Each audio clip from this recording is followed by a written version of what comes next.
L'inflation, l'inflation, l'inflation. Voici un mot qu'on entend beaucoup en ce moment. Mais d'abord, l'inflation c'est quoi? Pour le dire simplement, c'est l'augmentation générale et durable des prix. Et c'est exactement ce qu'on vit actuellement. C'est pourquoi les banques centrales ont augmenté les taux d'intérêt. Et donc concrètement, emprunter à la banque me coûte plus cher.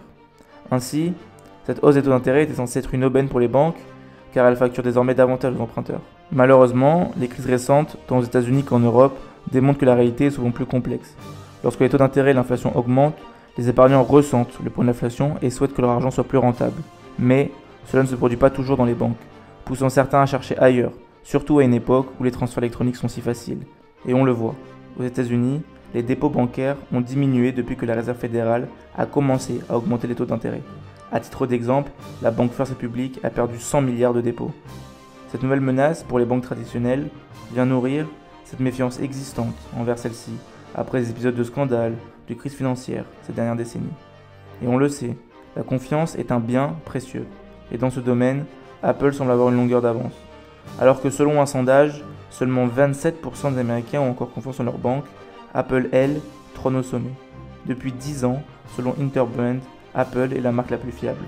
C'est donc dans ce contexte d'inflation et de méfiance qu'Apple s'est associé à Goldman Sachs pour lancer un nouveau compte d'épargne offrant un taux d'intérêt de 4,15%, bien supérieur à la moyenne américaine de 0,37%.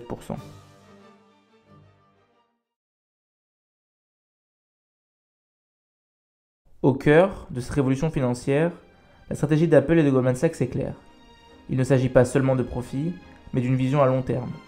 Attirer davantage d'utilisateurs d'iPhone dans leur écosystème financier est une priorité.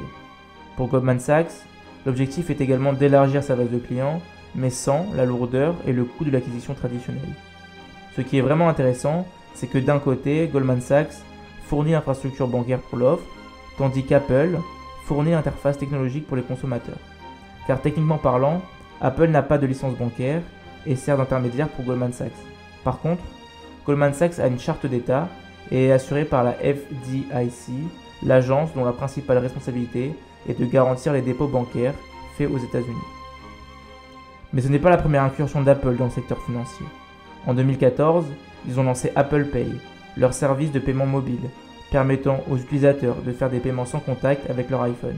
En réalité, Apple ne se contente pas de réinventer la banque, elle redéfinit la finance elle-même. Récemment, la firme a lancé des produits financiers audacieux, comme le Buy Now, Pay Later, permettant aux consommateurs d'acheter aujourd'hui et de payer plus tard.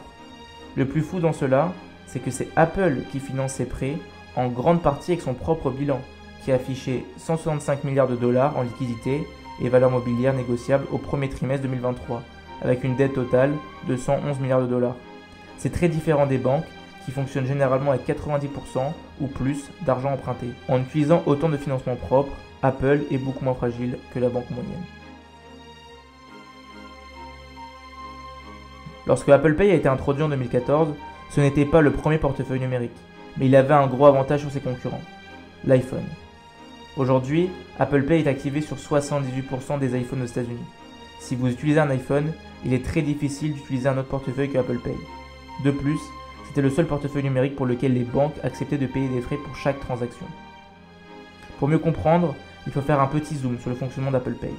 Tout d'abord, il faut comprendre que les banques gagnent de l'argent sur les achats par carte de crédit grâce aux frais d'interchange que les commerçants paient à la banque émettrice de votre carte lorsque vous l'utilisez. Ces frais représentent généralement 1 à 3% de votre achat. Ainsi, si vous achetez un café à 5$ avec une carte de crédit ayant des frais d'interchange d'environ 2%, la banque reçoit environ 10 centimes.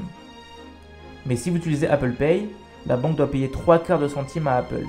Au lieu de garder 10 centimes sur la transaction de 5$, la banque ne conserve que légèrement plus de 9 centimes. Sur une petite transaction, cela ne semble pas beaucoup, mais cela s'accumule.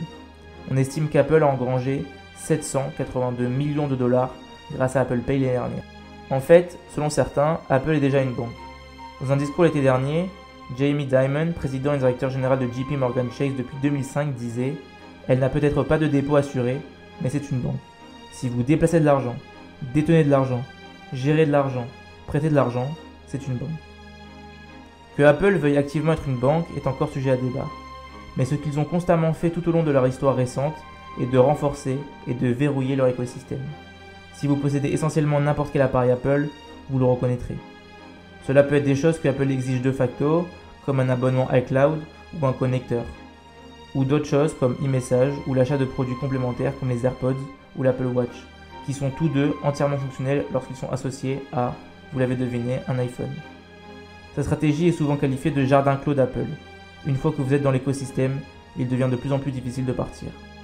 D'ailleurs, pour ouvrir un compte d'épargne Apple et bénéficier du taux d'intérêt élevé associé, il faut donc évidemment posséder une carte de crédit Apple, ce qui signifie posséder un iPhone.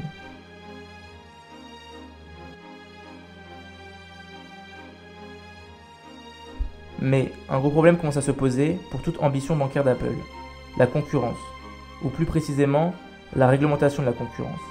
La Big Tech dans son ensemble est actuellement sous le feu des projecteurs, des régulateurs de la concurrence, aux États-Unis, au Royaume-Uni et dans l'UE, que ce soit à cause du monopole sur les câbles de chargement ou des frais élevés sur les achats d'applications. En réalité, les régulateurs surveillent déjà de près l'incursion de la Big Tech dans la finance. En octobre, par exemple, le régulateur financier du Royaume-Uni, le Financial Conduct Authority, a annoncé une enquête pour savoir si l'intérêt croissant d'Apple pour les services financiers pourrait être utilisé pour exploiter leur écosystème et enfermer les consommateurs. Et ils ne sont pas les seuls. La Commission européenne a également ouvert une enquête sur la position dominante d'Apple sur le marché des portefeuilles mobiles, c'est-à-dire Apple Pay.